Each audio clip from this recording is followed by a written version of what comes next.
Mga kwento ni Felmo.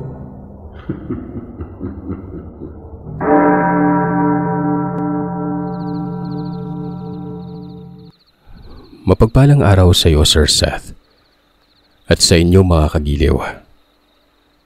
Tawagin niyo na lamang po ako sa pangalang Abing, at ang ibabahagi ko sa inyo ay nangyari noong taong 1992.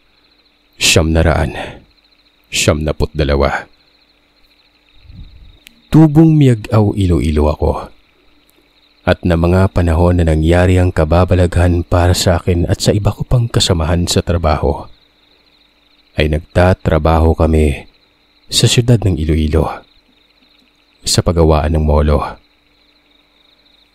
Sa mga hindi nakakaalam, ang molo ay uri ng noodles na kulay dilaw at malapad ang hibla. Nagtatrabaho ako sa paggawaan nito kasamang iba ko pang katrabaho mula sa iba't ibang bahagi ng isla ng Panay. At dahil sa malayo ang aming inuuwian kung kaya't nangungupahan na lamang kami ng tirahan sa may syudad. Isang may hindi kalakihang bahay ang aming inuupahan. Puro kami lalaki ang umuupas sa bahay na ito. May 2 kwarto lamang sa loob. May maliit na sala. May kusina naman at sariling palikuran sa loob. May poso din sa harapang bahagi ng bahay na kung walang supply ng tubig ay doon kami kumukuha ng aming ginagamit. Bumibili na lamang kami ng tubig na inumin noon. Kasama ko sa bahay sina Agbo, Padoy, Arvin, Gani at Ramiro. Bali 6 kaming naghahati-hati sa upa at tag-3 kaming magkakasama sa bawat silid. Sa aming 6, si Agbo ang pinaka-weirdo. May pagkakataong ayaw niyang nakikisalamuha sa amin at naiintindihan naman namin ito. Kahit ako din naman minsan kasi gusto ko rin mapag-isa. Yun nga lang, yung medyo kakaiba lamang kay Agbo. Madalas tuwing Martes at Biyernes, inaatake ng pagiging weirdo niya. Minsan ay tinatawag pa ito ni Padoy na kulang-kulang. Nang ibig sabihin sa Tagalog, baliw. Hinahayaan na lamang namin ito. Kinakausap din kami ni Agbo kapag wala ng saya dito. Sa trabaho, may mga kasamaan din kaming babae. Kung kami yung tagabalot ng molo, ang mga babae naman ay tagasalansan ng maayos sa sisidlan bago ito iselyo. May kasamaan kaming babae na tila diring-diri kay Agbo noon. Hindi naman sa panlalait, Sir Seth, pero si Agbo kasi ay hindi naman pangit. Kulot lamang ang buhok nito at may makapal na mga labi. Maitim din ito na animoy kakulay ng mga katutubo noon. At ang matindi ay inaabot ng 3 araw bago ito maligo. Dahil doon ay tampulan ng tukso si Agbo, lalo na't inirereto namin ito kay Leonor. Si Leonor naman galit na galit kung ano-anong panlalait ang sinasabi nito kay Agbo. Si Agbo, pangisi-ngisi lamang nun. Isang araw ng sahuran, tuwang-tuwa kami dahil nilibre kaming lahat ni Agbo. Humingi ng tulong si Agbo sa akin sa pagbuhat ng mga kakanin na binili niya. Magkasama din naman kami ni Agbo na pinamigay ang mga kakanin na binili niya na yon. Siya mismo ang nagbigay ng kakanin kay Leonor, kaya tinukso na naman namin ito. Pero si Leonor ay pang-iinsulto pa rin ang sagot niya kay Agbo. Ganun pa man ay kinain niya pa rin ang binigay na pagkain ito sa kanya. Kami namang kalalakihan syempre nagpasalamat kay Agbo, kahit ba inaasar namin siya. Namimigay pa rin ito. 3 araw ang nakalipas nang napapansin namin na lumalapit na si Leonor kay Agbo. Kapag may ibang babae na nakikipag-usap kay Agbo noon, alam mo yung nagsiselos ito. Galit na galit. Kami naman ay natatawa na lamang. Sinasabihan pa nga namin noon si Leonor na the more you hate, the more you love. Kasi ayaw niya kay Agbo eh. Pero nagsiselos naman kapag may ibang babae yung nakikipag-usap sa kanya. kahit pa patungkol ito sa trabaho. Dahil dito ay mas tinutukso namin silang dalawa. Hindi naman niligawan ni Agbo si Leonor. Pero ito nang nakapagtataka. Si Leonor na ang habol ng habol kay Agbo na siyang nakakatuwa para sa amin. Epektibo pag-orasyon ni Agbo kada gabi ba? Wika ni Gabin na kung sa Tagalog pa. Epektibo ang pag-orasyon ni Agbo tuwing gabi. Tawa kami ng tawa nun. Maging si Agbo ay napapatawa na rin sa sinabi ni Gabin. Kinagabihan, nasa labas kaming 5 at bumibili ng ihaw-ihaw na ulam namin para sa hapunan. Si Agbo ay naiwan sa inuupahan naming bahay dahil sa may ginagawa na naman ito sa likod. Kung ano man yung mga pinagagawa ng kaibigan namin ay hindi na namin pinapakailaman pa. Ganito na talagang gawain niya noon pa man. Maya-maya ay may humintong tricycle sa harapan ng binibilhan namin. Ang akala namin ay sa kapitbahay lamang namin ito pero nagtaka kami nang nakita namin nang bumaba si Leonor. Hinanap niya si Agbo na ilang sandali lang ay lumabas na ng bahay. Kagad siyang niyakap at hinalikan sa labi ni Leonor na siyang nagpakuha ng atensyon ng lahat ng tao sa labas nun. Saglit kaming natigilan, pero kaagad din namang nakabawi at pinalakpakan pa namin sila. Nang gabing yon, sa inuupahang bahay namin natulog si Leonor. Kaya ang nangyari, sa sala natulog sina Gabi at Padoy na siyang kasama ni Agbo sa silid niya. Habang kami naman ay mahinang nagtatawanan sa sala.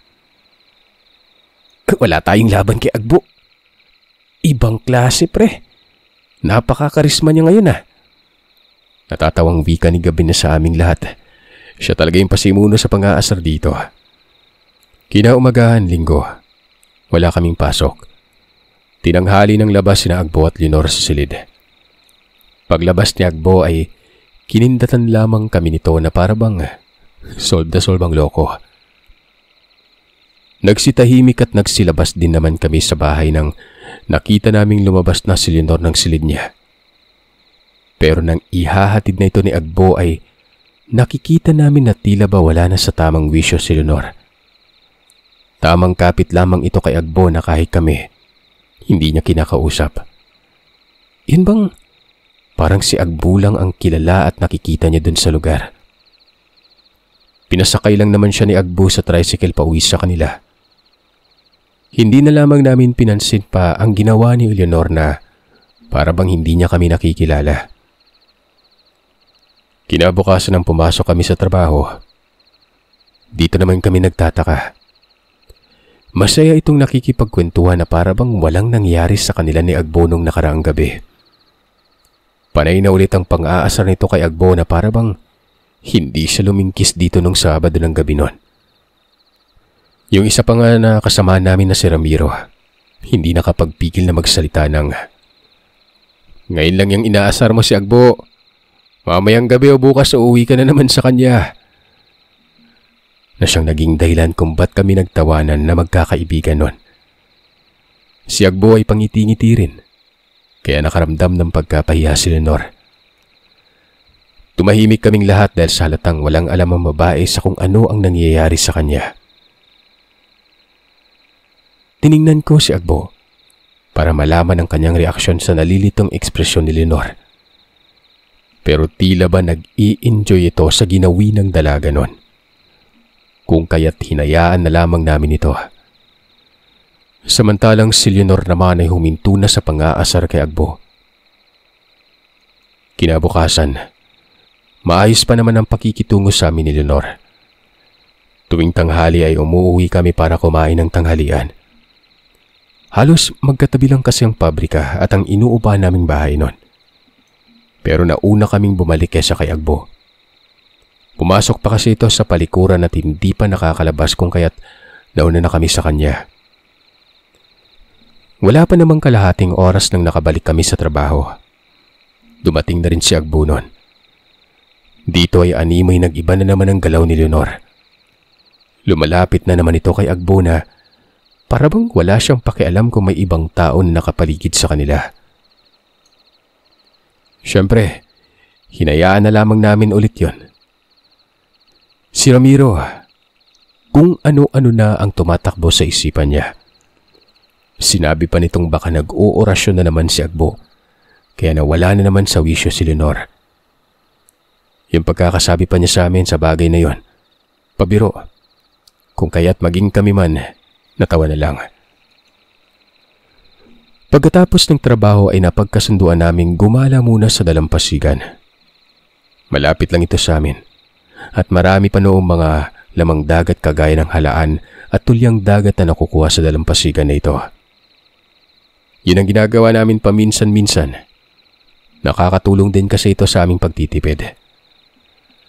Pero nang hapon na yon, kaming 5 lang ang umalis. Si Agbo ay diretso nang umuwi sa inuupahan naming bahay. Maayos naman kaming nakapanguha ng mga tulya sa dagat ng hapon na yon. Nang nakauwi na kami sa bahay na inuupahan namin naabutan namin si Agbo. Naglalaban na ng mga damit niya sa likod. May 3 lata ng malaking sardinas na rin ito sa lamesa at itlog na sinabi niyang iluluto na lamang namin kapag kakain na. Nagkatinginan naman kaming lahat at napangiti. Sino ba naman ang hindi, diba? May nang libre ng ulam namin. Nagsalita si Padoy ng, "Tol, baka mamaya umuwi na naman dito si Leonor. Sabihin mo lang sa amin para maipalabas na namin ang higaan namin ni Ramiro." Kamot-kamot lang ng ulo si Agbo nun. Habang naghahaponan ay may kumatok naman sa pintuan. Dito ay nagtinginan na lamang kaming 5 nang narinig namin ang boses ni Leonor. Nasa labas. Natahimik na lamang kami habang tumatawa. Ibang klase talaga ang karenyo ng kaibigan namin. Muli, sa bahay natulog si Leonor. Kinabukasan paggising namin para maghanda na pagpunta sa trabaho. Nagkakape na si Agbo. Wala na rin si Leonor sa bahay. Ayon sa kanya ay medyo madilim pa lang nang umalis ang babae. "Sigurado ka na ba kay Leonor, tol? Mamaya mabuntis mo yan ako. Magiging tatay ka talaga." Saglit naman napatahimik si Agbo nang marinig ang sinabi ko. Nang pumasok kami ng araw na yon, maayos naman. Medyo nahuli nga lang ng dating si Leonor pero hinayaan na lamang namin yon. Alam naman namin kung ano ang nangyari kagabi. Mabuti na lamang talaga at halos magtatanghalian na nang pumasok ang supervisor namin. Papasok lamang ito para tingnan ang aming nagawa. Pagkatapos ay wala na naman itong pakialam sa kung ano ang aming magagawa nun. Nang araw na yon ay may isang babae na pumasok sa trabaho namin. Baguhan. Nagngangalang Joy. Dalaga din ito kaya nireto ko si Ramiro sa dalaga. "Huwag mo akong ituro, tol. Baka mamaya ang mga tipo ni Agbo pala yung gusto niya," sabi ni Ramiro nun habang nakatawa pa. Sinabihan ko naman si Ramiro na paano niya malalaman kung hindi niya susubukan. Maganda si Joy, maganda ang katawan, maputi. Kapag pumorma ay hindi mo masasabi na galing sa mahirap na pamilya. Mahinhin ito at tila ba hindi makabasag pinggan kapag gumalaw. Lumapit ako sa kanya at nagpakilala. Pagkatapos ay pinakilala ko din sa kanya ang mga kasamaan kong sina Ramiro, Gawi, Arbin, Padoy, at ang panghuli, si Agbo. Sinabi ko rin sa babae na si Agbo ang may kasintahan na tinuro ko, si Leonor, na noon ay abala sa kanyang ginagawa. Maging ang iba naming kasamahan ay nagulat sa sinabi ko. Ultimong si Leonor, Sir Seth. Naguluhan. Nagkatinginan kami ni Ramiro dahil maging siya man ay nakita ang itsura ni Leonor na para bang nabigla ito sa sinabi ko.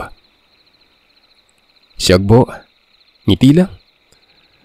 Ang isa naming kasamahan na si Manang Lilia. Sinabihan ako na mag-usap kami mamayang merienda. Tumango naman ako ng pagsang-ayon. Si Manang Lilia, Sir Seth, ay may edad na kumpara sa amin. Kung hindi ako nagkakamali ay malapit na itong mag-50 anyos kaya nire-respeto namin ito. Isa pa, siyang pinakamatagal na empleyado sa amin na nakatoka sa quality control. Sumapit ang oras ng merienda. Lumapit ako kay Manang Lilia. Dito ay tinanong niya ako kung gaano ko ba kakilala ang kasamaan ko sa trabaho. Si Agbo ang tinutukoy niya. Wala ho akong gaanong nalalaman na personal sa buhay niya, Manang. Taga Miyag-Aw kasi ako. Siya naman taga Carles kaya talagang magkalayo kami ng lugar. Dito na lang kami nagkita-kita. Sinabihan niya ako na kung maaari ay tingnan-tingnan ko ang mga galaw ni Agbo noon. Dahil ayon sa ginang, meron siyang kakaibang nakikita dito. Tumango naman ako sa sinabi ng ginang habang nakatanaw kay Agbo na namimigay ng merienda ng mga panahon na yon. Sa pagkakataong ito ay dalawang babae na kasamahan namin ang inabutan niya. Si Joey at Ayen. Kinuha naman yun ng dalawa at kaagad na kinain ang mga binigay niyang kakanin. Dalaga po si Joey samantalang si Ayen naman. May asawa at 3 anak na. Isang construction worker ang asawa nito na siyang sumusundo sa kanya tuwing hapon. Ganoon pa man ay maganda si Ayen at kagaya ni Joey. Sexy din. Hindi ito pabaya sa sarili kung kaya't madalas itong mapagkakamalang dalaga. Bumalik na rin ako sa trabaho pagkatapos naming magkausap ni Manang Lilia. Si Ramiro naman ay sinubukang makipag-usap kay Joey. Ayos naman dahil pala kaibigan naman ng dalaga. Maayos na lumipas ang oras ng araw na ito. Hanggang sa sumapit ang Huwebes. Nagsumite ako ng liham na liliban muna ako sa pagpasok. Pagdating ng Sabado. Kailangan ko kasing umuwi sa amin sa Miyag-Aw sa Biyernes ng hapon dahil sa libing ng tiyuhin ko kinabukasan noon. Mabuti na lamang at pumayag naman ang opisina. Kung kaya't Biyernes ng hapon ay sinabi ko na sa mga kasamahan ko na uuwi ako. May nag-abot ng konting abulay at pakikiramay. Nagpasalamat naman ako sa kanila. Malaking tulong na ito sa naiwang pamilya ng tiyuhin ko. Sinabi naman ng iba ko pang kasamahan na uuwi sila sa pamilya nila Sabado ng hapon. Babalik na lamang kinabukasan ng gabi noon. Ginagawa naman talaga namin ito paminsan-minsan kaya hindi na ito bago. Paminsan-minsan ay umuwi kami tuwing Sabado ng hapon at babalik na lamang tuwing Linggo ng hapon. Makakarating naman kami sa inuupahan namin ng gabi na. Pagkatapos ng trabaho namin ng Biyernes ng hapon, umuwi lamang ako sa inuupahan naming bahay para magbihis at kaagad na ring umalis. Kaya ang nangyari ay hindi na ako nakapasok kinabukasan noon. Bumalik na lamang ako ng syudad ng Linggo. Pero hindi ko na hinintay pang abutin ako ng hapon gawa ng mahirap ng abutin ng gabi sa daan. Marami din kasing gulay na pinadala sa akin si Mama noon. At alam ko na kagaya ng iba na natili sa syudad, kapag umuwi ng bukid at bumalik may baon talagang manok na Bisaya. Pero kahit na marami akong dala, Sir Seth, alam ko na wala akong madadatnan doon sa bahay na inuupahan namin. Iniisip ko kasi na umuwi talaga ang mga kasamahan ko. Nasa 5:00 ng hapon nang nakarating ako sa inuupahan naming bahay. Nagulat ako. Naroroon si Agbo. Pero ayon sa kanya ay umuwi din siya. Nakabalik lamang umano siya, may 1 oras ang nakaraan bago ako dumating. Pinakita niya pa sa akin ang mga dala niyang talong at okra at may siling pang sigang na ayon sa kanya, inani niya sa tanim ng magulang niya. Natuwa naman ako gawa ng ibig lang sabihin noon ay malaki ang matitipid namin sa ulam. May dala din akong bigas, tol, para hindi na tayo bumili ng bumili, sabi ni Agbo. Salamat, tol. May dala din ako pero di ganun kadami. Wala pa yung 6 sa amin eh. Umuwi lang talaga ako para sa libing ni Tito.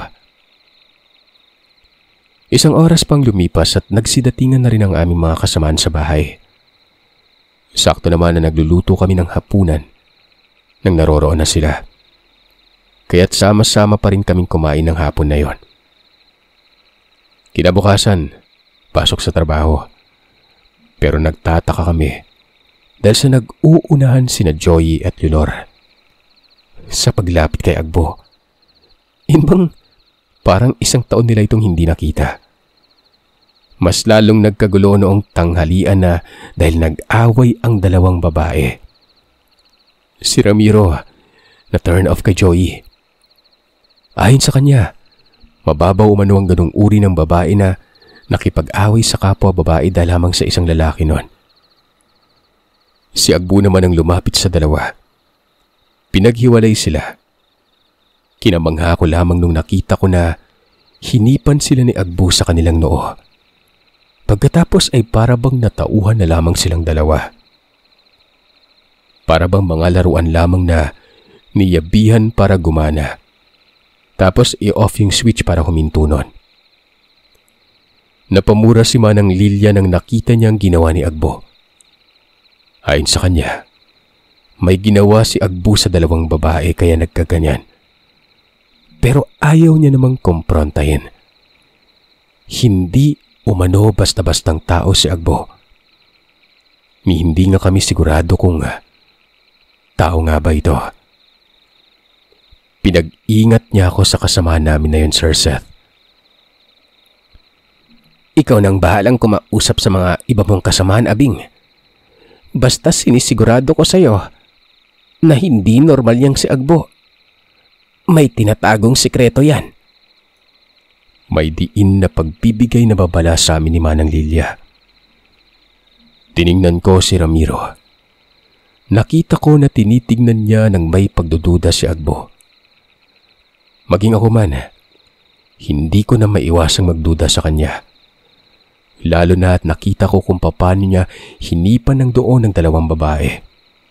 At parang hangin lang na bumalik ang mga ito sa tamang wisyo. Ang balak ni Ramiro ay komprontahin niya si Agbo pero pinigilan ko ito. Sinabihan ko siyang bantayan na muna namin ang mga kilos ni Agbo noon. Pumayag naman si Ramiro. Pero ang iba naming kasamahan ay walang alam sa mga nangyayari.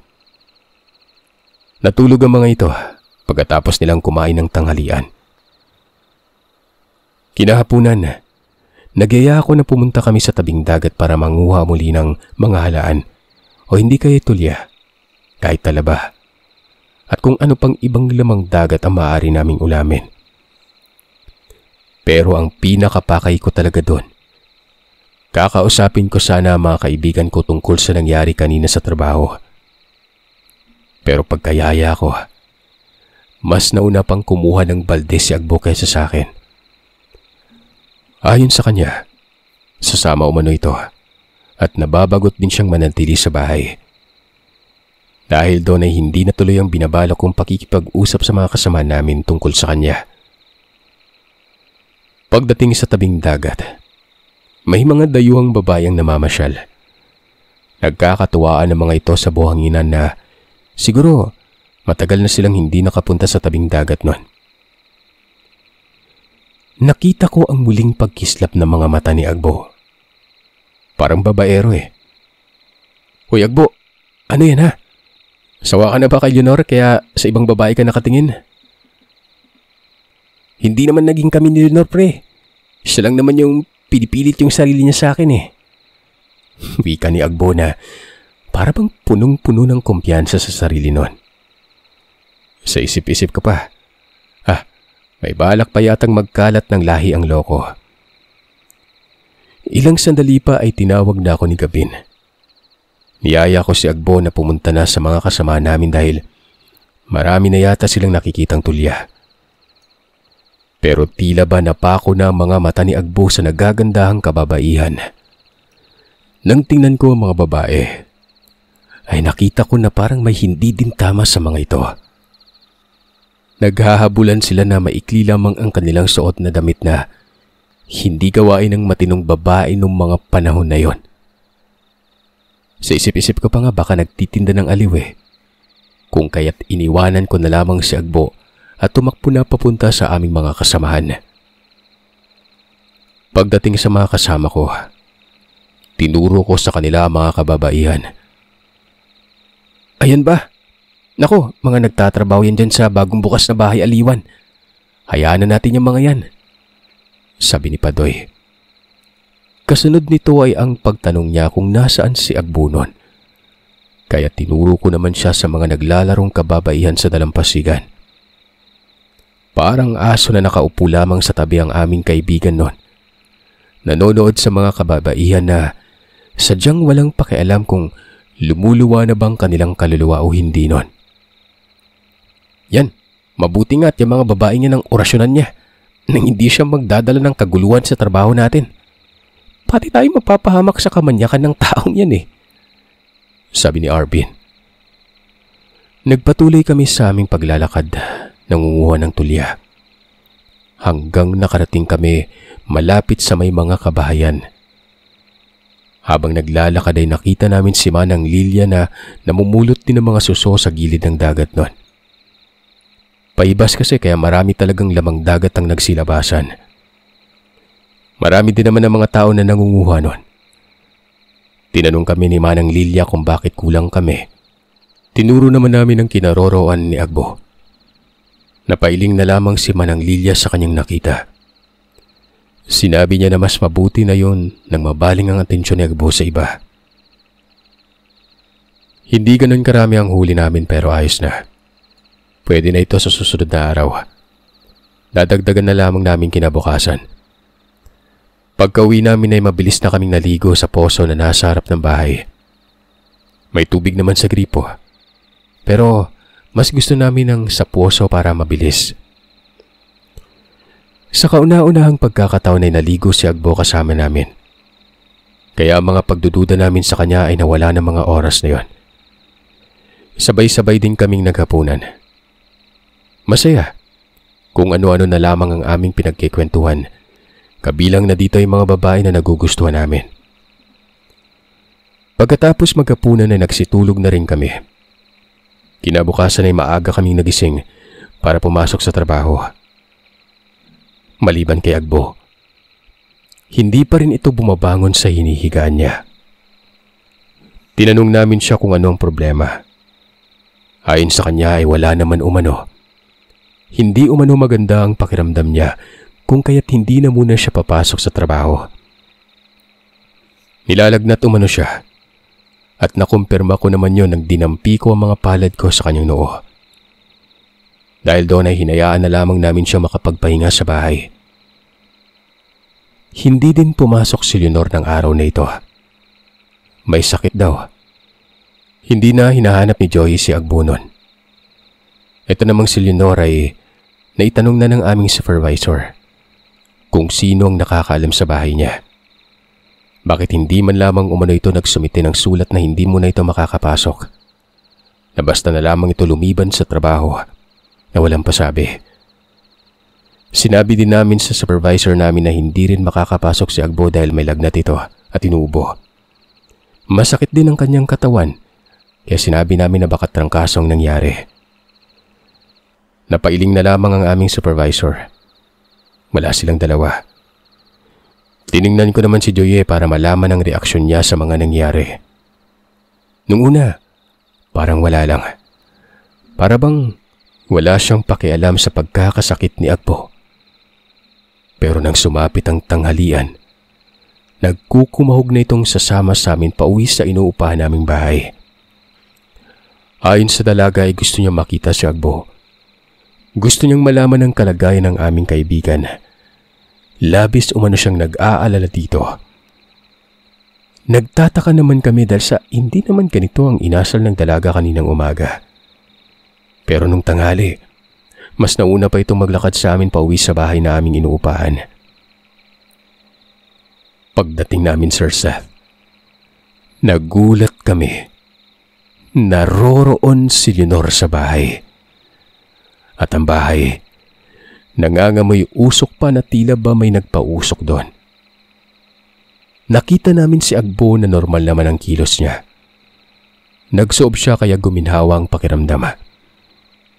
Si Joey naman ay galit na sinugod si Leonor. Ayon sa kanya, kaya hindi pumapasok sa trabaho si Leonor dahil sa ginagawa ni Leonor lahat ng paraan para mapasa kanya si Agbo. Napatingin ako kay Ramiro. Kung dati ay galit ito kapag nakikita si Joey na nagkakandara pa kay Agbo, Ng mga oras na yon, natatawa na lamang ito na naaaliw sa kanyang nakikita. Kaming 5, hindi man namin malaman kung ano ang sasabihin namin. Napapailing kami sa mga nangyayari. Hindi kami makapaniwala na sa aming 6, si Agbo ang pinag-aagawan. Parang gusto kong maniwala sa mga sinasabi mo, tol, na baka may gayuma yan si Agbo. Ginayuman niya yung mga babaeng patay na patay sa kanya, sabi ni Gani. Naglalakad kami nito papunta sa karinderya pitpit ang kaldero na may lamang kanin. Na makapwesto na sa karinderya, saka pa lamang nagsalita si Ramiro. Sinabi niya sa amin na kaya siya umuwi dahil nagdududa na talaga siya kay Agbo. Kaya siya umuwi para kumonsulta sa kilala niyang manggagamot. Dito niya rin sinabi na kinuha niya pala ang maruming damit ni Agbo at pinakita sa manggagamot nun. Sabi ng manggagamot, hindi naman tatablan ng gayuman ni Agbo yung mga babaeng malakas yung paninindigan at hindi kalagkarin na uri ng babae. Tingnan mo si Dulce, kasama natin. Dalaga din yun. Binigyan din siya na Agbo ng pagkain, ilang beses na. Pero walang nangyari, di ba? Hindi naman siya nagkandara pa na puntahan si Agbo. Si Dulce po yung babae na nagustuhan ko sa trabaho. Magaling makisama. Hindi masyadong mainin. Masasabi kong mas komportable siyang kinakausap kami mga kalalakihan kaysa sa kasamahan namin mga babae sa trabaho. Isa pa, mas malapit siya kay Manang Lilia kaysa sa kababaihan sa trabaho na kasing edad niya. Kagaya nila Joy at Leonor. Pinutol ni Ramiro ang pananahimik ko. Sinabi niya sa akin na alam niyang may gusto ako kay Dulce dati pa. Kaya nga hindi nila tinatakang ligawan. Dahil alam nila na kumukuha lamang ako ng pagkakataon para kausapin ito. Nang walang ano-ano, siniko ni Padoy si Gabin. Tinuro ang inuupahan naming bahay sa harap lang ng karinderya. Nakita niya kasing pumasok doon ang isa sa mga babae sa dalampasigan kahapon. Walang hiya talaga to si Agbo. May balak yata na gawing bahay palahian yung tinitira natin . Pag nalaman ng may-ari pati tayong 5, madadami sa kagagawan niya . Sabi ni Gani. Nagkakagulo sa bahay. Nag-away-away yata ang 3 babae nun. Ilang sandali pa ay pinagalitan kami ng kapitbahay namin. Sinabihan na kaming tawagin na si Kapitan para awatin na yung mga kababaihan. Pero bago pa man namin tawagin ng Kapitan, umuwi muna kami ni Ramiro para awatin ang mga kababaihan nun. Mabuti na lamang at naawat naman namin ang mga ito. Habang si Agbo naman ay mataas ang lagnat. Dinala sila sa barangay para doon pag-usapin, samantalang kaming 5 naman ay bumalik na sa trabaho. Pag-uwi namin kinahaponan, amoy namin mula sa labas ang amoy maasim at malangis na nagmumula sa silid kung saan natutulog sila Agbo, Ramiro at Padoy. Kinatok nilang silid pero hindi sumasagot si Agbo noon. Kung kaya't umikot sila sa likurang bahagi ng bahay para makita kung ano ang ginagawa nito sa loob. May malapad na telang itim ang nakatrip sa bintana. Kung kaya't hindi makikita kung anong ginagawa ng kung sino mang nasa loob ng kwartong yon. Nagkataon naman na pumunta ang may-ari ng bahay na aming inuupahan dahil nga nakarating na sa kanya mga nangyari kanina. Maging ito man ay halos masuka sa uri ng amoy na nanggagaling sa silid. At dahil hindi namin yun mabuksan, binigay niya sa akin ang susi ng pintuan. Binuksan ko yon. Bumulaga sa amin si Agbo na taimtim na nag-uurasyon sa harap ng 6 na kandila. Kulay pula ang mga kandilang yon. At sa bawat kandila ay may nakatapat na larawan kasama na ang larawan ni Dulce at ang iba bang kababaihan. Kasama din sina Joy at Leonor. Tila ba walang naririnig si Agbo sa lalim ng pagpikit niya at pagbubuka-buka ng bibig nun.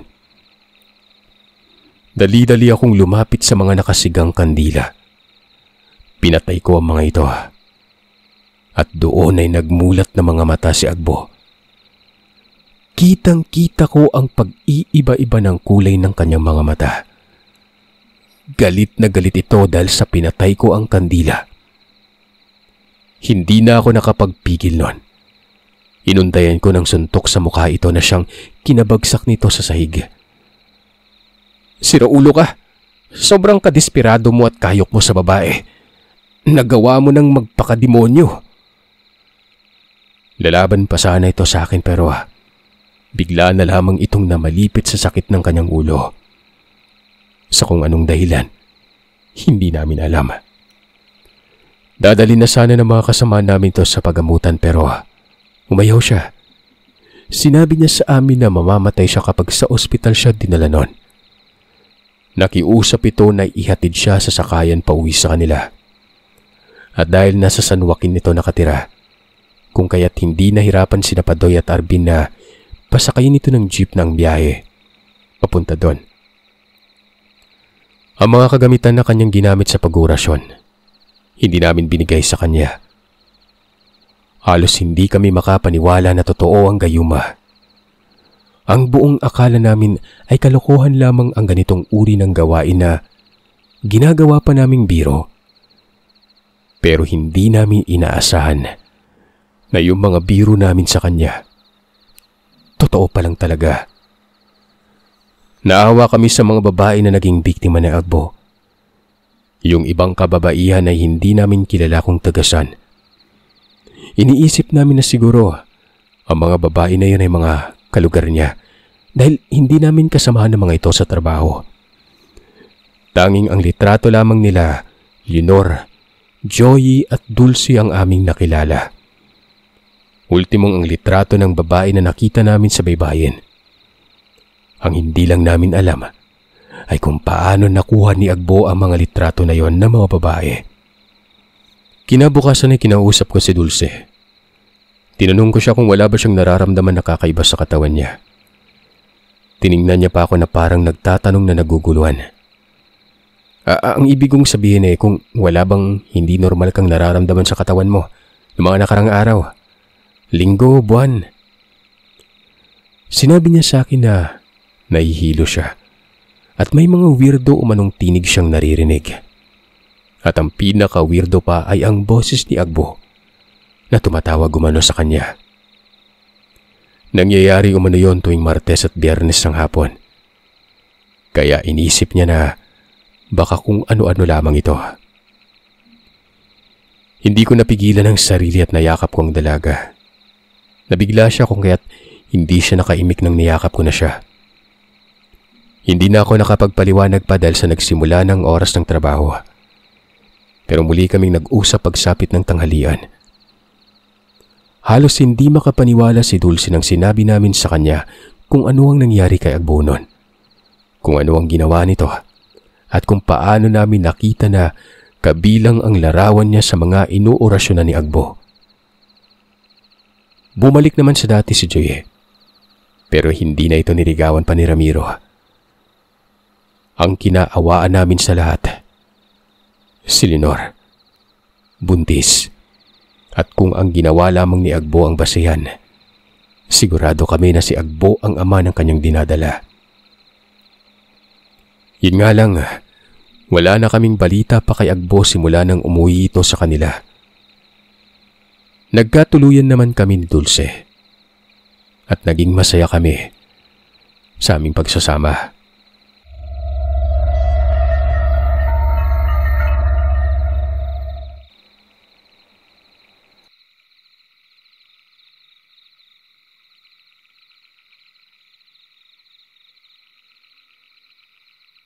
Maraming salamat mga kagiliw sa pakikinig. Ako naman tayo sa shoutout request. Mayong gabi dia sir, pa-shoutout from Cebu, Jessica Nagwapa, from Cheryl Damayo. Sir, pa-shoutout po sa aking nanay, birthday niya po. Belated happy birthday, May 24 pa dapat to. Happy birthday sa aking nanay and happy Mother's Day sa ating dalawa. Damay na rin po siya sa pakikinig lalo't naglalaba po ako dahil nakamalakas po akong speaker sa harap ng bahay habang naglalaba. Salamat po from Lorena Gapan David. Pa-shoutout po Wilhelm Risuelo, birthday niya. Belated happy birthday, May 23. Wilhelm Risuelo. Always listening from Dubai, from Jubel Vega. Sir, pa-shoutout po sa mga aswang story nyo. Shoutout na din po yung mama na si Christine, pati pa din yung kapatid ko na si Chelsea.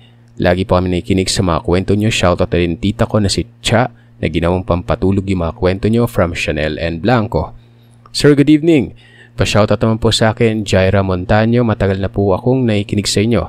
Like since nag-start kang mag-narrate, nagiging addict na po ako sa kakakinig sa inyo.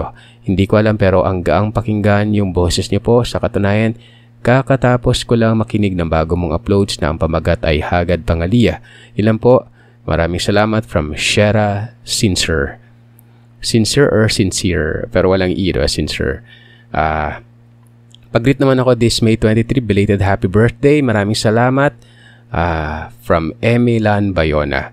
Sir, greetings to my son Mateo Rotor of Ilocos Sur, who loves listening to your channel. Pampatulog at pang-relax namin ito mga stories mo. The multi stories oftentimes scares me. Hihi. Yan. From Mama Watashiwa. Sir, shout out po ako, Serena Liza, and shout out po sa lola ko, Lola, na si Bibiana Coquilla, na ayaw makinig sa horror stories kung hindi po ikaw ang nagsasalita. God bless po. Thank you. Sir, palagi pong pinapakinggan ang mga stories mo habang nag-work from home ako. Kahit hanggang sa pagtulog ko, nakikinig pa rin ako So parang buong araw at hanggang gabi na. Super ganda ng boses mo at ang galing mo po mag-narrate at ang gaganda ng mga stories na nakahook talaga. Pa-shoutout naman po sa mga anak ko na si Lucas at Lezin. Salamat po, and more stories po sa channel, and God bless. From Annalisa, thank you din po. Ay lang mga kagili, maraming salamat sa inyo. Happy weekend po sa inyong lahat.